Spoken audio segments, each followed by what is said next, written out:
Hi everyone. So last class में मैंने आपको क्या बताया था, मैंने पार्लियामेंट ख़त्म किया था, वहीं पे क्लास ख़त्म कर दी थी। मैंने इसके बारे में बता दिया था। इसको मैं क्लास को अलग से बना रहा हूँ ताकि क्लास आपको लंबी ना लगे। सो आज की क्लास में हम prime minister, council of minister और अटॉर्नी जनरल के बारे में पढ़ने वाले हैं। ठीक है, तो ये टॉपिक भी इंपॉर्टेंट है। तो क्या क्या होता है आपको पूरी समझ आ जाएगी। इसी के साथ साथ मैं आपको बीच में स्टेट का भी बता दूंगा ताकि स्टेट का अलग से ना पढ़ना पड़े। जैसे हमने गवर्नर और प्रेसिडेंट एक साथ पढ़ लिया, उसी तरीके से हम लोग council of minister, president, CM, prime minister सब एक साथ पढ़ने वाले हैं। प्रेसिडेंट तो आपने पढ़ लिया है। पहले तो देख लो प्राइम मिनिस्टर और प्रेसिडेंट में फ़र्क क्या होता है और क्वेश्चन कैसे पूछे जाते हैं। हेड ऑफ द स्टेट पूछे तो कौन होता है? President of India. Head of the state कौन होता है? President of India. और पूछा जाए हेड ऑफ द गवर्नमेंट कौन है, तो गवर्नमेंट वर्ड जहाँ भी आएगा वहाँ पे प्राइम मिनिस्टर ही हेड होगा। हेड आंसर क्या होगा? Prime minister. तो हेड ऑफ द गवर्नमेंट कौन है? Prime minister. Head of the state कौन है? प्रेसिडेंट। तो प्रेसिडेंट को नॉमिनल एग्जीक्यूटिव बोला जाता है। तो नॉमिनल इसलिए क्योंकि ये सिर्फ काम तो जो करता है वो सिर्फ और सिर्फ गवर्नमेंट की एडवाइस पे ही करता है मैक्सिमम, इसलिए सिर्फ नॉमिनल होता है, ना के बराबर होता है, ना मात्र हेड होता है ये। रियल एग्जीक्यूटिव हेड कौन होता है? वो प्राइम मिनिस्टर ही होते हैं। रियल में देखा जाए कि जो एग्जीक्यूटिव की हेड है वो कौन है? प्राइम मिनिस्टर है। और नॉमिनल एग्जीक्यूटिव की हेड कौन है? वो प्रेसिडेंट आंसर आएगा।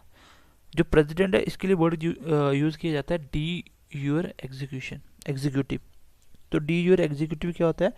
तो यूर मतलब ठीक है, यूरी यूरी मतलब जैसे यूरिडिक्शन बोलते हो ना आप, इसको यूरिडिक्शन बोलते हो आप। तो यूरिडिक्शन मतलब ये कानून के दायरे में रह के काम करता है, ये जो भी एक कॉन्स्टिट्यूशन बोलता है उसके अकॉर्डिंग काम करता है। लेकिन डी फैक्टो एग्जीक्यूटिव कौन होता है? ये प्राइम मिनिस्टर होते हैं। इनके पास रियल पावर होती है काम करने की, गवर्नमेंट पावर होती है काम करने की गवर्नमेंट के पास। लेकिन डी यूरी एग्जीक्यूटिव क्या होता है? ये होता है, ये प्रेसिडेंट कॉन्स्टिट्यूशन के दायरे में रह के जो जो लिखा उसी अकॉर्डिंग काम करेगा। तो सिंपल सा वर्ड आप ऐसे याद रख सकते हो कि डी यूर एग्जीक्यूटिव किसके लिए होता है? प्रेसिडेंट के लिए। और डी फैक्टो एग्जीक्यूटिव कौन है? तो फैक्टो आ जाएगा तो पावर की बात हो जाएगी, फैक्ट का मतलब पावर। तो ये किसकी होती है? प्राइम मिनिस्टर की होती है। तो ये छोटे छोटे 3 पॉइंट ये पूछे जाते हैं। हेड ऑफ द स्टेट कौन है? प्रेसिडेंट।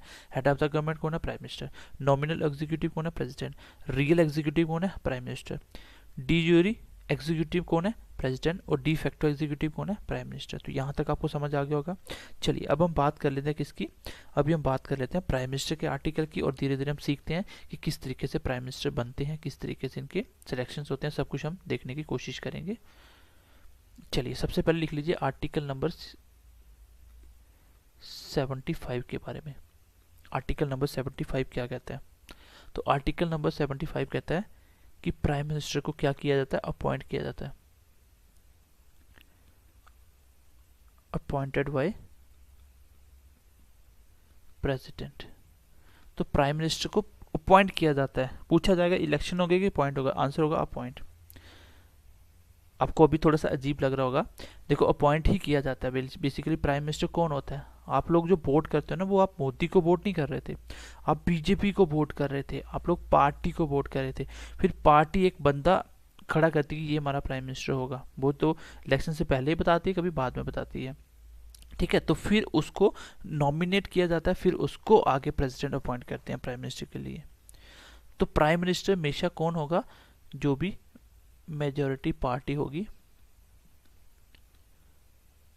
उन्हीं के क्या होंगे? हमेशा प्राइम मिनिस्टर होंगे। ठीक है, हमेशा प्राइम मिनिस्टर होंगे। तो ये कौन होते हैं? ये बेसिकली प्राइम मिनिस्टर होते हैं हेड ऑफ मेजोरिटी पार्टी। जो भी मेजोरिटी पार्टी के हेड होंगे वही कौन होते हैं? प्राइम मिनिस्टर होते हैं। तो बेसिकली वही सबसे बड़ा होता है पार्टी का, उसी को प्राइम मिनिस्टर बनाया जाता है। या ऐसे भी हो सकता है कि कभी कभी कैसे बनाया जाता है, कभी कभी कोलिशन किया जाता है, कोलिजन होता है। ठीक है, कभी कभी क्या होता है?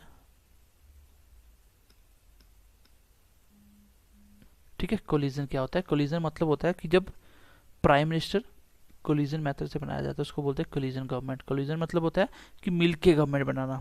जब एक पार्टी की मेजोरिटी नहीं होती है तो अलग अलग पार्टी मिलके एक पीएम बनाते हैं। ठीक है, अगर ऐसा हुआ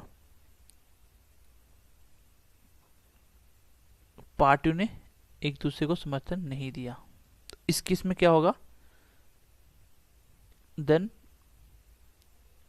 प्रेसिडेंट डिसाइड करेंगे कि कौन पीएम होगा, लेकिन लेकिन but within 1 month, no confidence motion को पास करना पड़ेगा।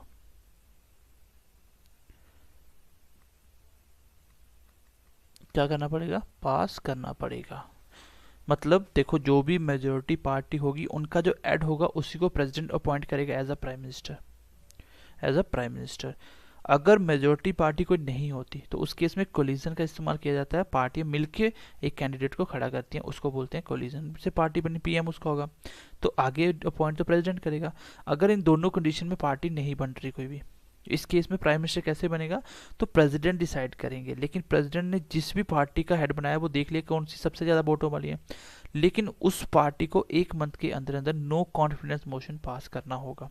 अगर नहीं कर पाई तो सरकार फिर से गिर जाएगी, दोबारा से इलेक्शन होंगे। ठीक है, तो ये होता है, आपको पता है कि आर्टिकल 75 क्या कहता है कि प्रेसिडेंट को अपॉइंट किया जाता है, प्राइम मिनिस्टर को अपॉइंट किया जाता है प्रेसिडेंट के द्वारा। तो बेसिकली प्राइम मिनिस्टर को अपॉइंट किया जाता है। ठीक है, ऐसा नहीं कि अपनी मर्जी से कर देगा, प्रेसिडेंट अपनी मर्जी से अपॉइंट नहीं कर सकता। ये डिपेंड करता है जो भी मेजोरिटी पार्टी होगी, जो भी इनका कैंडिडेट खड़ा कर रही है।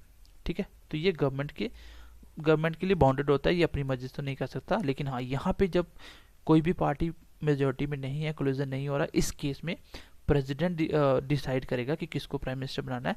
जो भी पार्टी उसको लग रही होगी सबसे ज़्यादा वोटों वाली, फिर उसको 1 मंथ के अंदर अंदर नो कॉन्फिडेंस मोशन को पास करना होगा।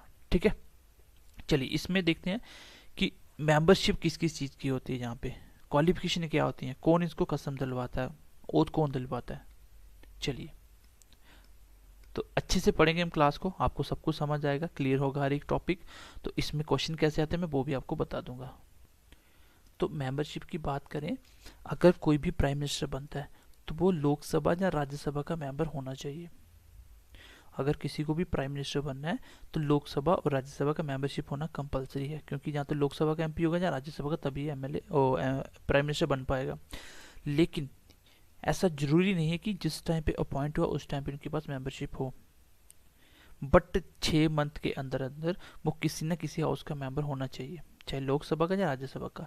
अगर लोकसभा से इलेक्शन नहीं जीता तो राज्यसभा से बन जाएंगे, तो मेंबर होना चाहिए। तो पूछा जाए एग्जाम में कि जो आपके प्राइम मिनिस्टर होते हैं वो मेंबरशिप उनकी लोकसभा या राज्यसभा की होनी चाहिए कि नहीं होनी चाहिए at a time of appointment? तो आंसर होगा नो, लेकिन विद इन 6 मंथ होनी चाहिए।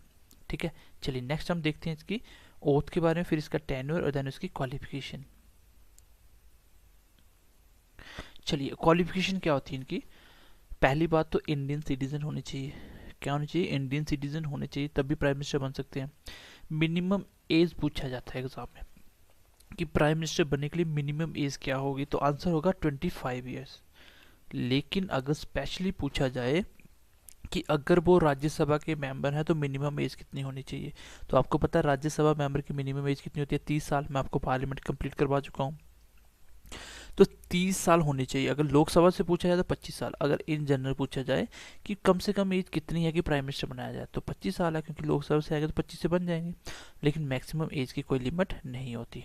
ठीक है, अब इनको ओथ कौन करवाता है? तो प्रेसिडेंट ऑफ इंडिया ही करवाते हैं, या उनके द्वारा जो अपॉइंट किया जाए। मान लो प्रेसिडेंट आउट ऑफ कंट्री है, जहाँ कोई बीमार है, तो उसकी जगह जो बंदे को अपॉइंट किया जाएगा वही उनको करवा देगा। ठीक है, अगर टेन्योर की बात करें तो फिक्स नहीं है, not fix, tenure not fix है। क्यों? अब देखो, ये बच्चों को लग रहा होगा सर 5 साल है, ऐसा नहीं होता। कौन बोलता है कि 5 साल गवर्नमेंट चलेगी? ये पीएम जो होल्ड करते हैं ऑफिस को, जो प्राइम मिनिस्टर की पोस्ट संभालते हैं, on the pleasure of president, on the pleasure of president मतलब प्रेसिडेंट की दया से संभालते हैं।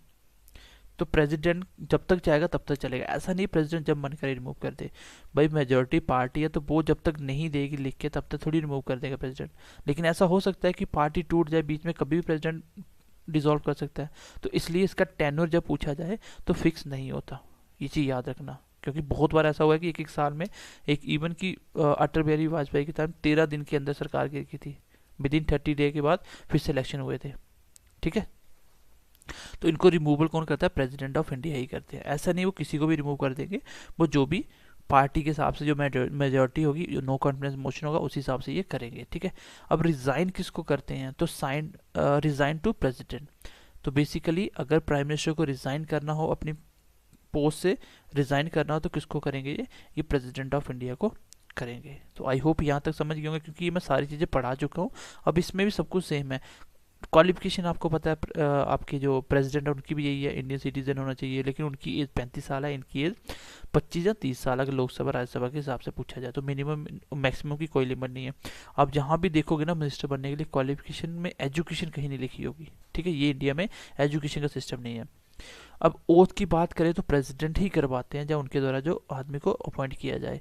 टेन्योर फिक्स नहीं होता, क्योंकि ये प्रेसिडेंट के प्लेजर पे काम करते हैं, और रिजाइन किसको करते हैं? प्रेसिडेंट को करते हैं। चलिए नेक्स्ट देखिए अभी, पावर ऑफ प्राइम मिनिस्टर। तो प्राइम मिनिस्टर की पावर क्या होती है? चलिए यहाँ देखिए गाइज, अगर हम पावर की बात करें, प्राइम मिनिस्टर की पावर क्या क्या होती है, तो काउंसिल ऑफ मिनिस्टर में क्या पावर है इनकी, प्रेसिडेंट के साथ क्या पावर है, पार्लियामेंट में क्या पावर है, तो इसको देख लेते हैं। अगर काउंसिल ऑफ मिनिस्टर की बात करें तो आपको पता है कि काउंसिल ऑफ मिनिस्टर का सबसे पहले हेड कौन होता है? प्राइम मिनिस्टर होते हैं। इनको अपॉइंट कौन करता है? प्रेसिडेंट। काउंसिल ऑफ मिनिस्टर कौन होते हैं? जैसे आपके फाइनेंस मिनिस्टर हो गए, होम मिनिस्ट्री, जितनी भी मिनिस्ट्री आती है वो सारी काउंसिल ऑफ मिनिस्टर होती हैं, जो मेन मिनिस्ट्री होती हैं। इनके हेड कौन होते हैं? प्राइम मिनिस्टर होते हैं। इनको अपॉइंट कौन करता है? काउंसिल ऑफ मिनिस्टर को अपॉइंट कौन करता है? तो प्राइम मिनिस्टर ही करता है, प्रेसिडेंट करता है, लेकिन on the advice of PM. तो जो पीएम बोलेंगे वही मिनिस्टर बनेगा। बनाता तो कौन है? प्रेसिडेंट है, लेकिन किसके एडवाइस पे? Prime minister. ये मैं आपको पहले ही पढ़ा चुका हूँ, जो प्रेसिडेंट पढ़ाया था।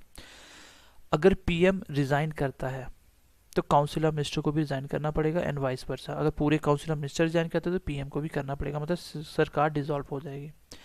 एक पोस्ट होती है डेप्यूटी पीएम और एक होती है डेप्यूटी सीएम। तो ये दोनों की दोनों कॉन्स्टिट्यूशन पोस्ट नहीं है, लेकिन कभी कभी इसको बना लिया जाता है। अगर हम बात करें इन रिस्पेक्ट ऑफ प्रेसिडेंट, पहले ही पढ़ा चुका हूँ पीएम की पावर, लेकिन यहाँ पे आप देख लो एक एक्स्ट्रा, आर्टिकल 78 पूछा जाता है एग्जाम में कि आर्टिकल 78 क्या कहता है। ये कहता है कि जो भी प्राइम मिनिस्टर और काउंसिल ऑफ मिनिस्टर, मतलब गवर्नमेंट का जो भी डिसीजन होगा, जो भी कोई पॉलिसी बनाई जाती है, उनके लिए इन्फॉर्म किसको किया जाता है? प्रेसिडेंट को इन्फॉर्म किया जाता है। किसके द्वारा? कम्युनिकेशन थ्रू करते हैं, पीएम।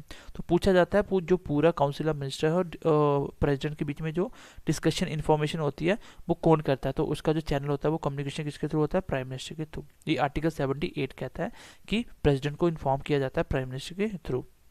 अब क्वेश्चन कभी कभी ये पूछा जाता है कि लीडर ऑफ लोकसभा कौन होता है, हेड ऑफ लोकसभा कौन होता है? अगर लीडर ऑफ लोकसभा की बात करें तो पीएम होगा भाई। लोकसभा में सबसे हेड कौन हुआ, ऊपर कौन हुआ? प्राइम मिनिस्टर तो लोकसभा से है ना, तो वहीं से प्राइम मिनिस्टर मेजोरिटी पार्टी का सबसे बड़ा हेड। लेकिन लीडर के बाद पूछा जाए हेड, क्योंकि ये लीडर होते हैं। हेड पूछा जाए तो लोकसभा का हेड होता है आपका स्पीकर ऑफ लोकसभा। दोनों वर्ड में कंफ्यूज मत होना, एक होता है लीडर, एक होता है हेड। तो हेड ऑफ द लोकसभा तो स्पीकर ही रहेगा, लेकिन लीडर ऑफ द लोकसभा कौन है? Prime minister. ठीक है, यहाँ तक आपको क्लियर हो गया होगा। अब आगे बढ़ते हैं हम नेक्स्ट काउंसिल ऑफ मिनिस्टर देखते हैं। नेक्स्ट देखिएगा इस काउंसिल ऑफ मिनिस्टर। चलिए बाकी पावर में बहुत सारी पावरें आपको प्रेसिडेंट में पढ़ा चुका हूँ। अब यहाँ पे ये देखिए कि जो काउंसिल ऑफ मिनिस्टर होते हैं, आर्टिकल 74 में लिखा हुआ है, क्या लिखा हुआ है? कि काउंसिल ऑफ मिनिस्टर होने चाहिए, लेकिन जो प्रेसिडेंट है वो काम करता है, जिसको बोलते हैं ना गवर्नमेंट की एडवाइस पे, वो बेसिकली काउंसिल ऑफ मिनिस्टर की एडवाइस पे ही सारे काम करता है। तो काउंसिल ऑफ मिनिस्ट्री तो सेंट्रल गवर्नमेंट है। आपको पता है कि काउंसिल ऑफ मिनिस्टर का हेड कौन होता है? Prime minister. इट मीन्स कि प्राइम मिनिस्टर भी काउंसिल ऑफ मिनिस्टर है, एक उन्हीं का तो पार्ट है। लेकिन 75 आर्टिकल क्या कहता है कि जो काउंसिल ऑफ मिनिस्टर है वो उनको अपॉइंट प्राइम मिनिस्टर करता है, ओ सॉरी प्रेसिडेंट करता है प्राइम मिनिस्टर के एडवाइस पे। यहाँ पे बात को समझना कि प्रेसिडेंट जो भी काम करता है वो गवर्नमेंट की एडवाइस पे करता है। अब गवर्नमेंट किसको बोलते हैं भाई? काउंसिल ऑफ मिनिस्टर तो उसके हेड है मेन, जितने भी मिनिस्टर है, और उस मिनिस्टरों में प्राइम मिनिस्टर भी थे, काउंसिल ऑफ मिनिस्टर है, तो वो सारे मिलके तो गवर्नमेंट बनाते हैं। आर्टिकल 75 कहता है कि काउंसिल ऑफ मिनिस्टर को अपॉइंट करता है प्रेसिडेंट, लेकिन एडवाइस ऑफ पीएम, सिर्फ पीएम ही कहता है किस किस को बनाना, ही बनाया जाएगा। आर्टिकल 74 कहता है कि जो काउंसिल ऑफ मिनिस्टर होने चाहिए, उनको जो भी प्रेसिडेंट काम करता है ना वो काउंसिल ऑफ मिनिस्टर के कहने पे ही करता है। लेकिन काउंसिल ऑफ मिनिस्टर को हेड बनाता कौन है? प्राइम मिनिस्टर बनाता है, प्राइम मिनिस्टर के एडवाइस पे प्रेसिडेंट बनाता है, और काउंसिल ऑफ मिनिस्टर का ही तो पार्ट है आपके प्रधानमंत्री भी। मेंबरशिप सेम है अगर आपको काउंसिल ऑफ मिनिस्टर बना। देखो काउंसिल ऑफ मिनिस्टर कौन होता है? जैसे फाइनेंस मिनिस्टर हो गया, डिफेंस मिनिस्टर हो गए, है ना, एग्रीकल्चर हो गया, या होम मिनिस्टर हो गए। तो ये सारे कौन है? यही तो है काउंसिल ऑफ मिनिस्टर, और प्राइम मिनिस्टर भी इसी का पार्ट है। मेंबरशिप सेम है जैसे आपको प्राइम मिनिस्टर बनने के लिए चाहिए वैसे इसमें भी चाहिए सेम, 6 मंथ के अंदर अंदर बनना पड़ेगा, अगर नहीं हो तो। मिनिमम एज सेम जैसे प्राइम मिनिस्टर की थी, सेम ओथ जैसे प्रेसिडेंट प्राइम मिनिस्टर की थी, टेन्योर नॉट फिक्स सेम। आगे स्ट्रेंथ ऑफ द काउंसिल देख लो, सब कुछ सेम है क्योंकि प्राइम मिनिस्टर भी इसी का पार्ट है, जैसे प्राइम मिनिस्टर वैसे ही, वो मैं आपको पढ़ा दिया पहले ही। अब स्ट्रेंथ की बात करें तो काउंसिल ऑफ मिनिस्टर कितने होने चाहिए, तो मैक्सिमम स्ट्रेंथ होती है वो होती है 15% of the strength of Lok Sabha. तो लोकसभा की जितनी भी स्ट्रेंथ है उसका 15% निकाल लेना, वही उसकी स्ट्रेंथ होगी। ये फिक्स की गई थी कॉन्स्टिट्यूशन अमेंडमेंट एक्ट किया गया 1991 जो कि 2003 में किया गया था, उस टाइम पे इसको फिक्स कर दिया गया था। ठीक है, अब इनकी रिस्पॉन्सिबिलिटी क्या होती है, फिर काउंसिल ऑफ मिनिस्टर के टाइप कौन कौन से हैं, इसको हम जानने की कोशिश कर लेते हैं। यहाँ तक तो आपको क्लियर हो गया होगा क्योंकि प्राइम मिनिस्टर पढ़ा दिया और ये भी सेम ही है। चलिएगा इसको देख लीजिए अभी, काउंसिल ऑफ मिनिस्टर, ये शॉर्टकट है काउंसिल ऑफ मिनिस्टर का। इसमें कौन कौन से मिनिस्ट्री बनाए थे, कैबिनेट मिनिस्टर होते हैं, एक मिनिस्टर ऑफ स्टेट होते हैं, एक होते हैं डिप्यूटी मिनिस्टर। तो council of minister cabinet minister होते हैं, उसमें मिनिस्टर ऑफ स्टेट होते हैं, डिप्यूटी होते हैं। अब कैबिनेट में कौन आता है, कैबिनेट में कौन आता है, सबसे पहले तो आपको मैंने एक बार बताया था कि जब इमरजेंसी पढ़ाई थी तो नेशनल इमरजेंसी प्रेसिडेंट लगाता है, लेकिन किसके एडवाइस पे, कैबिनेट के एडवाइस पे। अब कैबिनेट में कौन कौन आ जाता है, देखो कैबिनेट मिनिस्ट्री की बात करें तो ये कौन होता है, यहाँ पे देख लीजिए आप, ये head of the individual ministry होता है। अब इंडिविजुअल मिनिस्ट्री में कौन कौन आता है मैं बताता हूँ, जैसे आपका फाइनेंस मिनिस्टर हो गया, होम मिनिस्टर हो गया, है ना, डिफेंस मिनिस्टर हो गया। तो अपनी अपनी पूरी पूरी एक इंडिविजुअल मिनिस्ट्री है जिसके ये हेड होते हैं।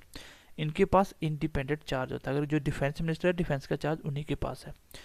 ये डिसीजन मेकर होते हैं, पॉलिसी मेकर होते हैं, जितने भी डिसीजन मेकर होते हैं, जो पॉलिसी होती है, सारे कौन होते हैं, कैबिनेट मिनिस्टर होते हैं।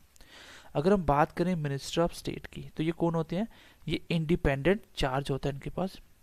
ठीक है, ये इंडिपेंडेंट इनके पास चार्ज होता है, independent charge of small industry. तो जो स्मॉल इंडस्ट्री होती है, मैंने आपको इंडस्ट्री पढ़ाई, सॉरी मिनिस्ट्री पढ़ाई थी कि कौन सी स्मॉल लार्ज सारी मैंने पढ़ाई थी आपको। तो जो स्मॉल मिनिस्ट्री होती है इनका चार्ज इनके पास होता है, यहाँ तो ये एडिशनल चार्ज टू कैबिनेट, तो जो कैबिनेट के साथ एडिशनल चार्ज भी इनको कभी कभी मिलता है, एज अ एडिशनल चार्ज काम करते हैं ये। ठीक है, अगर हम बात करें डेप्यूटी मिनिस्टर की तो ये कौन होते हैं, ये इंडिपेंडेंट नहीं होते, इनको इंडिपेंडेंट कोई चार्ज नहीं दिया जाता, ना तो स्मॉल मिनिस्ट्री का ना ही लार्ज मिनिस्ट्री का। ये एडिशनल टू कैबिनेट ये भी होते हैं, कैबिनेट की मदद करते हैं, ये भी एडिशनल चार्ज भी होते हैं। सो इसको क्या बोला जाता है, इसको बोला जाता है मिनिस्टर विदाउट मिनिस्ट्री। तो पूछा जाए कि मिनिस्टर विदाउट मिनिस्ट्री कौन से होते हैं, तो आपको बोलना है डेप्यूटी मिनिस्टर।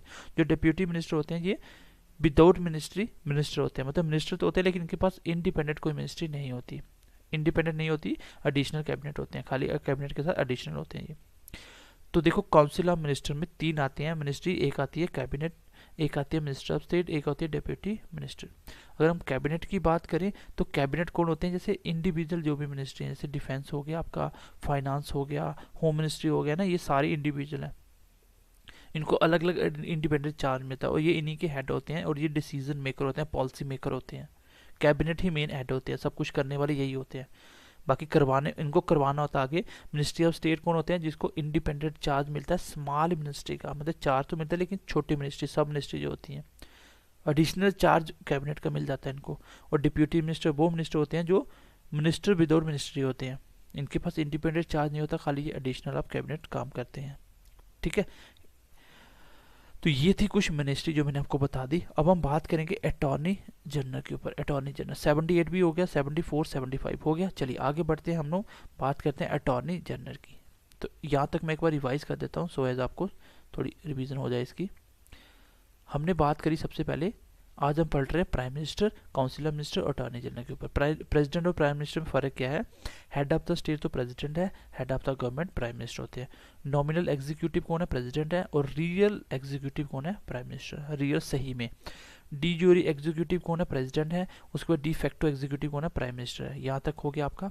फिर मैंने 75 बताया कि एक प्राइम मिनिस्टर है जो आपको उसका अपॉइंटमेंट कौन करता है, प्रेसिडेंट करता है। 75 में प्राइम मिनिस्टर के बारे में लिखा हुआ है। प्राइम मिनिस्टर हमेशा मेजोरिटी पार्टी का होता है, जो कोलिजन हो उसकी पार्टी उसमें बनाया जाता है, और नहीं होगा तो प्रेसिडेंट उनको अपॉइंट करता है, लेकिन उनको 1 मंथ के अंदर अंदर नो कॉन्फिडेंस मोशन को पास करना होता है। नो कॉन्फिडेंस मोशन को पास करना होता है। मेंबरशिप की बात करें, अगर प्राइम मिनिस्टर बनना है तो एमपी ऑफ लोकसभा राज्यसभा होना चाहिए, अगर उस टाइम नहीं हो तो 6 मंथ के अंदर अंदर मेंबरशिप होनी चाहिए आपके पास। क्वालिफिकेशन क्या है इसकी, इंडियन सिटीजन होना चाहिए, मिनिमम एज की क्वालिफिकेशन बताई हुई है। ओथ प्रेसिडेंट को आता है, टेन्योर फिक्स नहीं होता क्योंकि ये प्राइम मिनिस्टर के प्लेजर पे काम करते हैं और प्रेसिडेंट के प्लेजर पे काम करते हैं, और रिजाइन किसको देते हैं, प्रेसिडेंट को देते हैं। उसके बाद पावर ऑफ पीएम मैंने बता दिया कि काउंसिल में क्या पावर है, प्रेसिडेंट में क्या पावर है, पार्लियामेंट में क्या पावर होती है। चलिए, उसके बाद मैंने बताया काउंसिल ऑफ मिनिस्टर, ये अभी बिल्कुल डिट्टो है जैसे आपने प्राइम मिनिस्टर पढ़ा, ये मैंने एक्स्ट्रा कुछ बता दिया आपको काउंसिल ऑफ मिनिस्टर कैसी कैसी होती हैं। अब हम आगे देखते हैं गाइज, नेक्स्ट हम देखते हैं अभी अटॉर्नी जनरल के बारे में। अटॉर्नी जनरल ऑफ इंडिया, तो अटॉर्नी जनरल ऑफ इंडिया कौन होते हैं, तो ये बेसिकली जो इंडिया गवर्नमेंट है उनके वकील होते हैं, ऐसे आप बोल सकते हो, उनके वकील होते हैं, क्योंकि अगर आप गवर्नमेंट पे केस करते हो तो गवर्नमेंट पूरी पूरी तो लड़ने आएगी नहीं, तो उनके बिहाफ पे उनका वकील आता है। तो आर्टिकल 76 में लिखा हुआ है there should be a attorney general of India, कि एक अटॉर्नी जनरल ऑफ इंडिया होना चाहिए। ठीक है, अटॉर्नी जनरल ऑफ इंडिया होना चाहिए, और इसकी हेल्प के लिए, ठीक है, इसकी हेल्प के लिए भी छोटे छोटे बनाए गए हैं, जैसे सॉलिसिटर जनरल होता है, एडिशनल सॉलिसिटर जनरल होते हैं, लेकिन ये पोस्ट इसमें मेंशन नहीं है हमारे कॉन्स्टिट्यूशन में, थोड़ा सा मैं पहले ही लिख देता हूँ ताकि टाइम बच जाए। ओके, नेक्स्ट देखिए, एक होती है पोस्ट सॉलिसिटर जनरल, एक होती है एडिशनल सॉलिसिटर जनरल, ये दोनों पोस्टें हैं, इन्हीं की हेल्प करने के लिए होती है, इनको हेल्प करते हैं, ठीक है, इनको हेल्प करते हैं, लेकिन ये 76 आर्टिकल में लिखा नहीं इनके बारे में, लेकिन इनकी पोस्टें बनाई जाती हैं।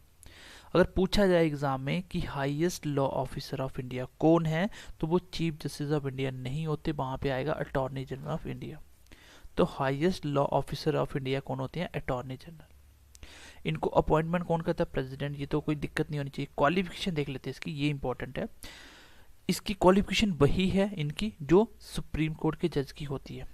अगर आपको सुप्रीम कोर्ट का जज बनना है तो इनकी क्वालिफिकेशन जो होगी वही इनकी होगी। बाकी मैं आपको सुप्रीम कोर्ट, हाई कोर्ट आगे नेक्स्ट पढ़ाने वाला हूँ, उसमें आपको पता चलेगा क्वालिफिकेशन। बाकी दूसरी चीज़, ये सिटीजन ऑफ इंडिया होना चाहिए, क्या होना चाहिए, ये सिटीजन ऑफ इंडिया होना चाहिए, सिटीजन ऑफ इंडिया होना चाहिए, या जज ऑफ हाई कोर्ट होना चाहिए लगभग 5 साल तक। अगर उसने 5 साल तक हाई कोर्ट का जज रहा है तभी ये अटॉर्नी जनरल बन सकता है। इसके साथ ऑप्शन, अगर 5 साल नहीं रहा तो वो एडवोकेट होना चाहिए कम से कम 10 साल के लिए, जज नहीं है तो वो एडवोकेट होना चाहिए 10 साल के लिए हाई कोर्ट का। अगर ये भी नहीं है तो फिर क्या होना चाहिए, डिस्टिंग्विश यूरिस्ट, एच कर लेना इसको। तो इसका मतलब क्या होता है, इसका मतलब होता है कि प्रेसिडेंट की नज़र में अच्छा होना चाहिए, उनको लगना चाहिए कि ये बिल्कुल इसके लायक है, तब बन सकता है ये। ठीक है, तीनों में एक क्वालिफिकेशन होनी चाहिए, तीनों में एक होनी चाहिए, बाकी सिटीजन ऑफ इंडिया तो होना ही चाहिए। बाकी सारा यही आपका सुप्रीम कोर्ट के जज के लिए भी होता है, तो क्वालिफिकेशन सेम होती है। टेन्योर भी इसका फिक्स नहीं होता क्योंकि प्रेसिडेंट इनको अपॉइंट करता है, उन्हीं के बिहाफ पे काम करते हैं ये। उसके बाद रिजाइन किसको करते हैं, प्रेसिडेंट को करते हैं। ठीक है, तो यहाँ पे, यहाँ तक तो आपको क्लियर हो गया कि अटॉर्नी जनरल कौन होता है, बेसिकली गवर्नमेंट का एक वकील होता है। ये आर्टिकल 76 में लिखा हुआ है। इसकी हेल्प कौन करता है, सॉलिसिटर जनरल या एडिशनल सॉलिसिटर जनरल, ये मेंशन तो नहीं आर्टिकल में, लेकिन ये पोस्टें होती हैं। हाईएस्ट लॉ ऑफिसर कौन होता है, अटॉर्नी जनरल ऑफ इंडिया। इनकी अपॉइंटमेंट कौन करता है, प्रेसिडेंट। क्वालिफिकेशन वैसे ही होती है जैसे एक सुप्रीम कोर्ट के जज की होती है, सिटीजन ऑफ इंडिया होना चाहिए, जज ऑफ हाई कोर्ट होना चाहिए लगभग 5 साल तक, एडवोकेट होना चाहिए हाई कोर्ट में, अगर 5 साल जज नहीं है तो 10 साल के लिए एडवोकेट होना चाहिए, या डिस्टिंग्विश यूरिस्ट होना चाहिए, मतलब प्रेसिडेंट की नज़रों में ये होना चाहिए कि ये इसके लायक है बिल्कुल, तो इसकी मतलब उनका रिकॉर्ड अच्छे होने चाहिए, तब ये ऐसा हो सकता है। टेन्योर की बात करें, फिक्स नहीं है क्योंकि प्लेजर ऑफ प्रेसिडेंट पे ही ये काम करते हैं। रिजाइन किसको देते हैं, प्रेसिडेंट, तो सबका रिजाइन फिलहाल प्रेसिडेंट को ही मिल रहा है। ठीक है, आगे देखते हैं इसकी, इसमें एक्स्ट्रा देख लो कि इसके राइट कौन कौन से होते हैं, इनके राइट इनको कौन कौन से मिलते हैं, कौन कौन सी मतलब गवर्नमेंट से मदद मिलती है, क्या इनके राइट्स होते हैं। चलिए यहाँ पे देखिए अभी इनके राइट कौन कौन से होते हैं, तो इनके पास he has a right of audience in any court of India, तो इनके पास ये राइट होता है इंडिया के किसी भी कोर्ट में, हाई कोर्ट, सुप्रीम कोर्ट, कहीं भी जाके ये ऑडियंस सुन सकते हैं, मतलब किसी की भी सुनवाई चल रही है तो वहाँ पे बैठ के सुन सकते हैं, इनको मना नहीं किया जा सकता। उसके बाद इनके पास ये राइट होता है, ये enjoy the privileges of MPs, तो जो भी एमपी को फैसिलिटी मिलती हैं वही फैसिलिटी किसको मिलती है, अटॉर्नी जनरल को। तो एमपी को जो भी फैसिलिटी मिलती है किसको मिलती है, अटॉर्नी जनरल को। उसके बाद इनके पास राइट होता है, right to speak and participate in proceeding of parliament. कोई भी पार्लियामेंट में सेशन चल रहा है तो वहां पे जाके ये बैठ सकते हैं, बोल सकते हैं, पार्टिसिपेट कर सकते हैं। बट एक चीज याद रखना कि वोट करने का राइट नहीं होता। जहाँ पे भी प्रेसिडेंट के वोट होते हैं मान लीजिए, वहाँ पे भी ये वोट नहीं करता, क्योंकि पार्लियामेंट के थ्रू ये वोट नहीं कर सकता, तो राइट टू वोट तो नहीं होता। अदरवाइज वहाँ बोल सकता है, जाके स्पीच दे सकता है, पार्टिसिपेट कर सकता है प्रोसीडिंग ऑफ पार्लियामेंट में, तो ये इनके राइट होते हैं। तो ये था आपका अटॉर्नी जनरल के ऊपर जो मैंने आपको बता दिया क्या क्या, कि आर्टिकल 76 कहता है there should be attorney general of India. इनकी हेल्प करने के लिए होता है solicitor general, additional solicitor general. ये हाईएस्ट लॉ ऑफिसर होता है, very very important question exam में पूछा जाता है। कौन होता है, attorney general of India, chief justice of India मत लगाना। इनकी अपॉइंटमेंट प्रेसिडेंट करता है, जब तक जितना ही पढ़ा सबकी प्रेसिडेंट ही कर रहे हैं। क्वालिफिकेशन क्या होता है, जैसे आपकी सुप्रीम कोर्ट की जज की होती है, मैं आपको पढ़ाऊंगा आगे डिटेल में, ठीक है। सिटीजन ऑफ इंडिया होना चाहिए, जज ऑफ हाई कोर्ट होना चाहिए 5 साल के लिए, या एडवोकेट ऑफ हाई कोर्ट होना चाहिए, या प्रेसिडेंट की नज़र में ये काबिल होना चाहिए, ठीक है। उसके बाद टेन्योर इसका फिक्स नहीं होता, क्योंकि प्रेसिडेंट पे काम करते हैं, रिजाइन किसको देते हैं, प्रेसिडेंट। और इनकी वही राइट है जो आपके एमपीज ऑफ लोकसभा या राज्यसभा के होते हैं, ठीक है। एमपी ऑफ लोकसभा नहीं, सॉरी, जो कैबिनेट मिनिस्टर होते हैं, जैसे आप लिख लो, हाँ एमपी है, ठीक है। जो भी एमपी को राइट मिलेंगे वही इनको मिलते हैं, जो भी इनको फैसिलिटी मिले वही इनको मिलेंगी, ठीक है। Right to speak and participate in proceeding of parliament में होता है, लेकिन राइट वोट करने का राइट नहीं होता। इनके पास ऑडियंस का राइट होता है, किसी भी कोर्ट में बैठ के ये हियरिंग सुन सकते हैं, किसी की भी सुनवाई सुन सकते हैं, ठीक है। ये था आपका अटॉर्नी जनरल। अब आपको मैं बता दूं, हमने काउंसिल ऑफ मिनिस्टर पढ़ लिया, प्राइम मिनिस्टर पढ़ लिया, ठीक है। यहाँ तक हो गया आपके आर्टिकल डन। इसके बाद हमने पार्लियामेंट पूरा कंप्लीट कर लिया। अब हम पढ़ेंगे सुप्रीम कोर्ट और हाई कोर्ट के बारे में, ठीक है। तो इस क्लास को तो इस क्लास को मैं यही भी खत्म करता हूँ, और फिर मिलते हैं नेक्स्ट क्लास में। तब तक के लिए ध्यान रखिए अपना, bye bye, take care and God bless you.